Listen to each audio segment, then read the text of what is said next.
माया, चलो जल्दी से उठ जाओ, अभी सब काम बाकी है, चलो जल्दी।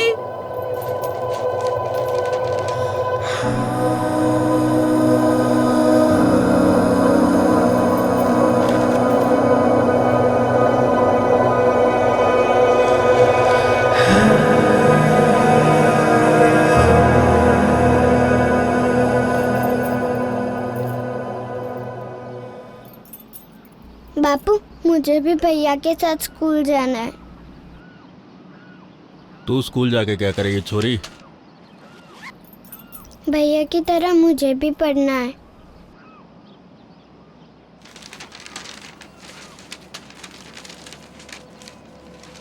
तू पढ़ाई लिखाई करके क्या करेगी छोरी? हैं?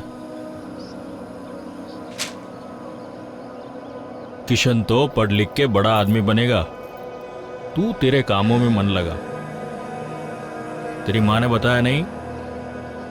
पर बापू, घर का काम तो माँ मुझे सिखा तेरी माँ को देगी। पूछ, वो कभी गई है स्कूल पढ़ने के लिए?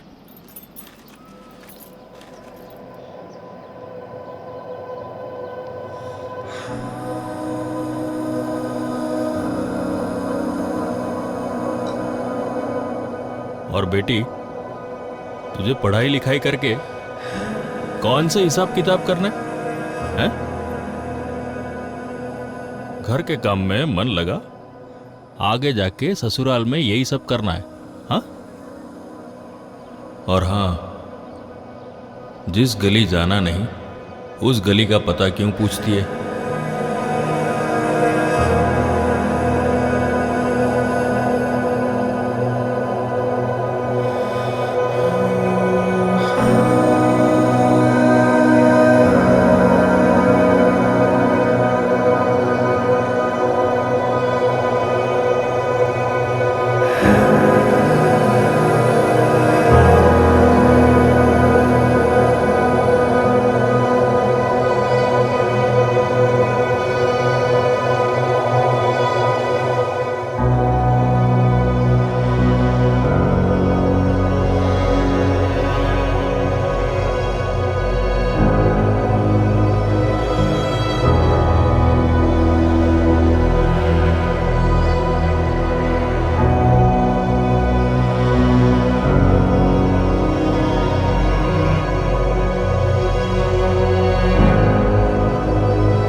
सुन माँ, मैं मेरे दोस्तों के साथ फिल्म देखने जा रहा हूँ, तो आने में देर हो जाएगी।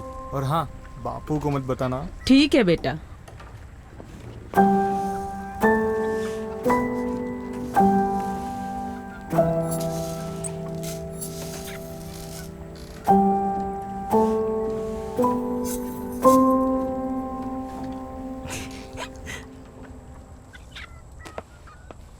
किशन, सुन तो। हाँ माँ।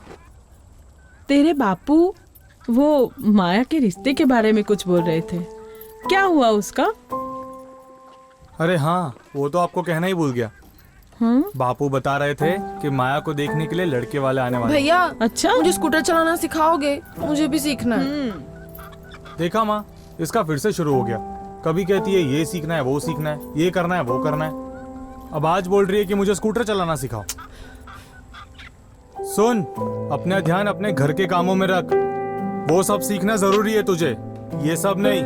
बाकी कामों के लिए हम बैठे हैं इधर। और हाँ, ससुराल में भी होंगे ना घर चलाने के लिए मेरे होने वाले जीजा जी। है ना माँ? हाँ बेटा।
आइए, बैठिए बैठिए भैया।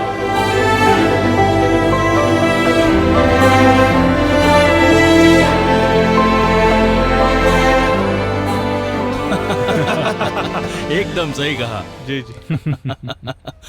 अरे मुकेश बेटा, कब से क्यों चुपचाप बैठे हो? अपने बारे में कुछ बताओ तो सही। जी, शहर में मेरी कॉस्मेटिक की दुकान है। अच्छा, इसीलिए तो इतना गोरा है हमारा मुकेश। सही है सही है। माया,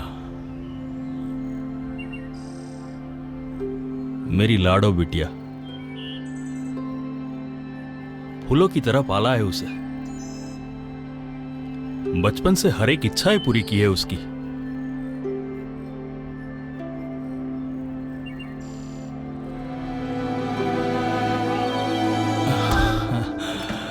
घर के काम में बहुत अच्छी है। आपके घर को बहुत अच्छी तरह से संभालेगी।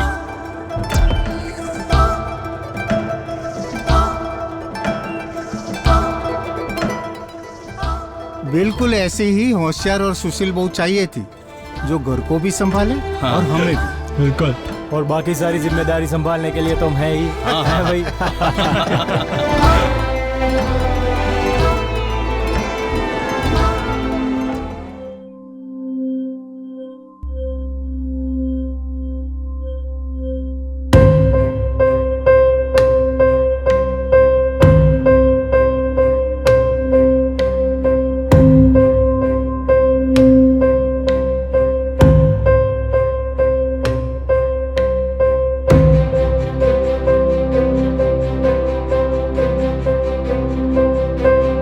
छोटे थारो मारो साथ, छोटे बचपन री बात। छोटे थारो मारो साथ, छोटे बचपन री बात।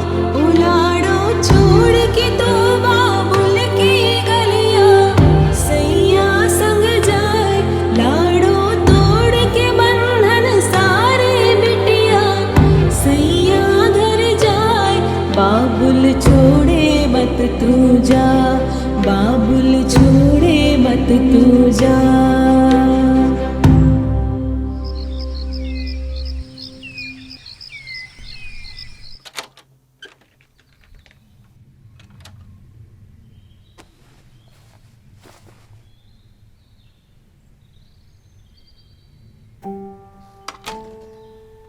रोशनी, वहां पे क्यों खड़ी है?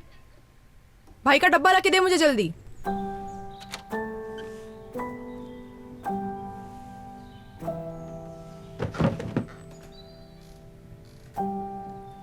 मम्मी मुझे भी भैया के साथ स्कूल जाना है। तू क्या करेगी स्कूल जाके? मैं गई हूं कभी स्कूल? तुझे सिर्फ मुझसे घर के काम सीखने हैं। बताया तो है पता नहीं कितनी बार।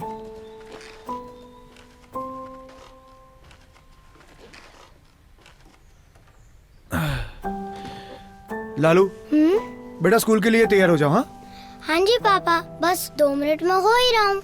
बेटा, स्कूल में मन लगा के पढ़ना। ओके। माया, हाँ, मुझे आज आने में थोड़ी देर होगी, लेकिन तुम मेरा पसंदीदा गाजर का हलवा बनाती हो ना, तो शायद मैं घर जल्दी आ जाऊंगा। ठीक है?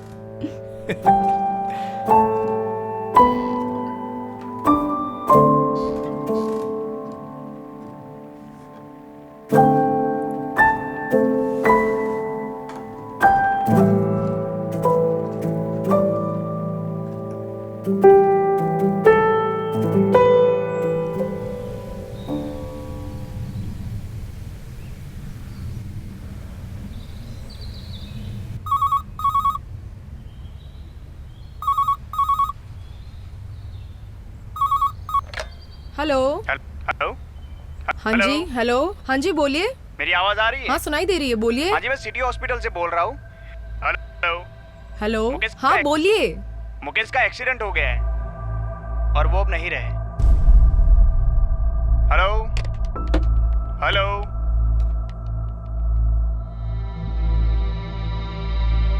हेलो।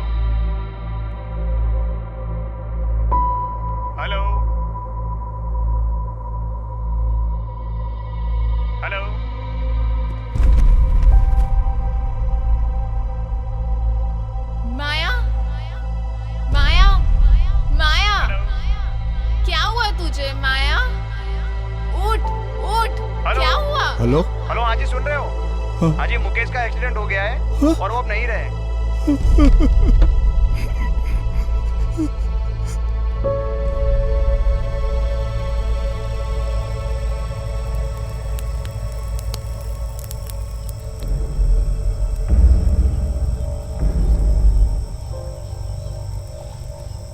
बाबूजी, वो मुकेश के दुकान की चाबी आ गई है। कोई संभालने वाला तो रहा नहीं। वैसे भी मुझे नौकरी से फुर्सत मिलती नहीं, तो दुकान बंद करवा दी। ठीक है बेटा, तुम्हें जैसा सही लगे। बाबूजी, आपसे माया के बारे में बात की थी। मेरी इतनी कमाई है नहीं कि मैं सबको संभाल सकूं। आप माया को उसके मायके क्यों नहीं भेज देते?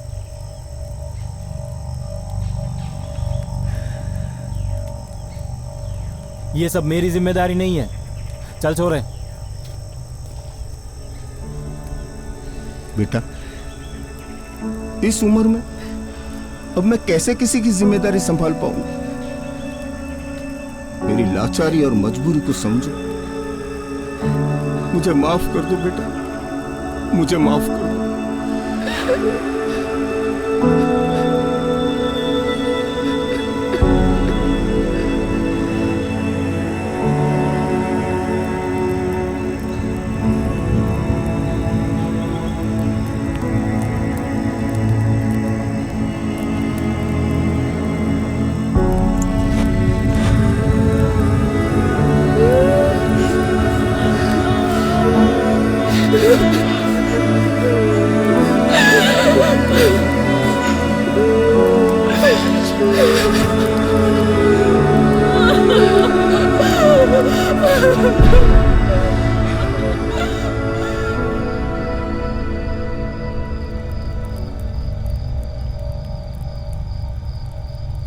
बेटा,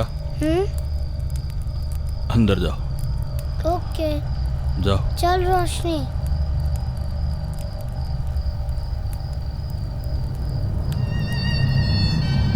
बापू, माया और दोनों बच्चों को यहाँ भेज देने का क्या मतलब होता है?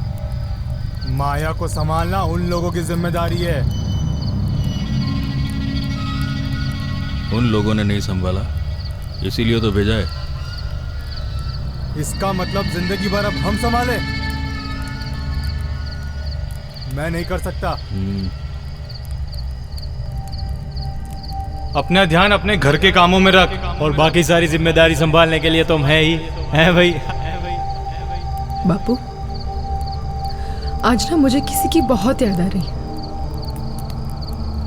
आज मुझे वो 10 साल की माया याद आ रही है। वो छोटी सी मासूम सी माया जो अपने बापू पर आश्रित थी, जिसके दिल में मुझे भी पढ़ने का भैया के ख्वाब साथ उठा था, स्कूल जाना है। जो स्कूल जाना चाहती थी।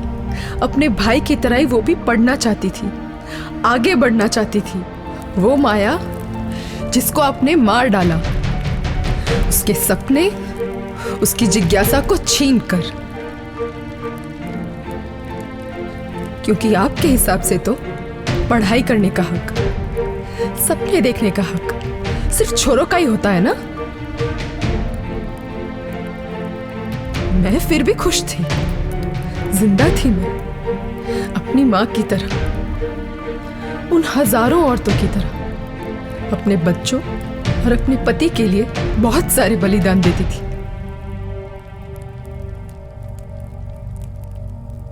और इस विश्वास के साथ जीती थी कि मेरी रक्षा करने के लिए, मेरा घर चलाने के लिए, मेरे बच्चों और मेरी जिम्मेदारी उठाने के लिए मेरा पति है ना। कहाँ है मेरा पति? मेरा पति तो नहीं है।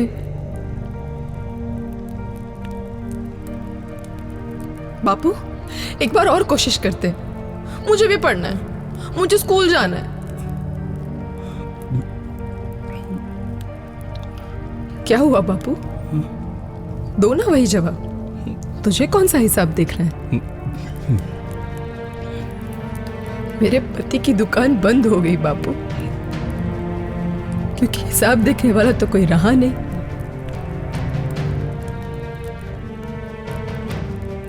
किशन, भैया मुझे स्कूटर चलाना सिखाओगे? मुझे तुम्हारी वो किताब पढ़नी है। मुझे गिनती सिखाओ ना। क्या हुआ किशन, तुम भी बोलो ना कि मुझे तो ससुराल जाना है और वहां तो तुम्हारे जीजाजी होंगे सब कुछ संभालने के लिए। किशन, तुम्हारे जीजाजी नहीं रहे।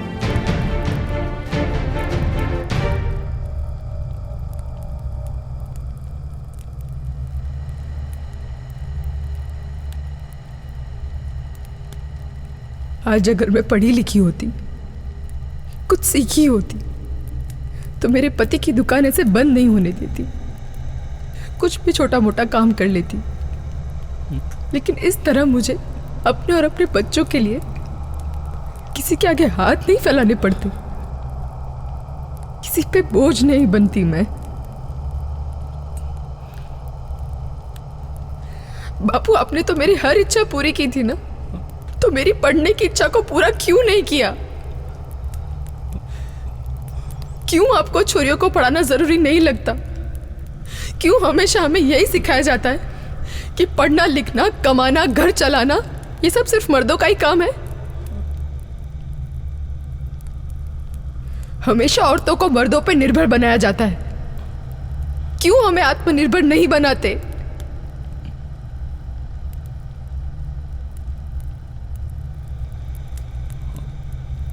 बेटी, शिक्षा पाना हर इंसान का जन्मसिद्ध अधिकार है।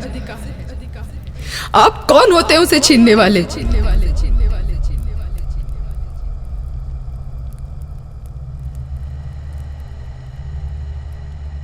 उस दिन मुझे अपनी गलती का एहसास हुआ। एक पिता होने के नाते मेरा प्रायश्चित तब तक पूरा नहीं जब तक समाज में समानता का अधिकार ना हो। इसमें लड़का और लड़की में भेद कैसा? आज मुझे लगता है कि वो कन्यादान अपने आप में पूरा नहीं जब तक हम अपनी बेटियों को शिक्षित ना करें और उसे आत्मनिर्भर ना बनाए। मेरी हर पिता से विनती है कि वो अपनी बेटियों से शिक्षा प्राप्त करने का अधिकार ना छीने।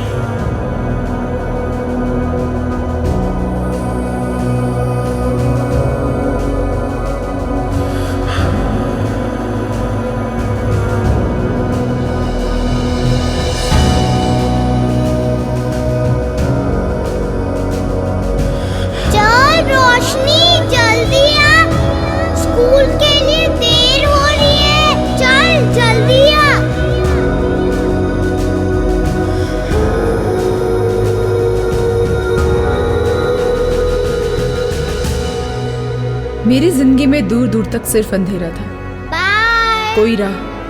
कोई रास्ता नहीं दिख रहा था, लेकिन मैंने उम्मीद नहीं छोड़ी। अब मैं अपनी बेटी को पढ़ा रही हूँ और मुझे विश्वास है कि मेरे और मेरी बेटी के इस अंधकार भरे जीवन में रोशनी जरूर आएगी।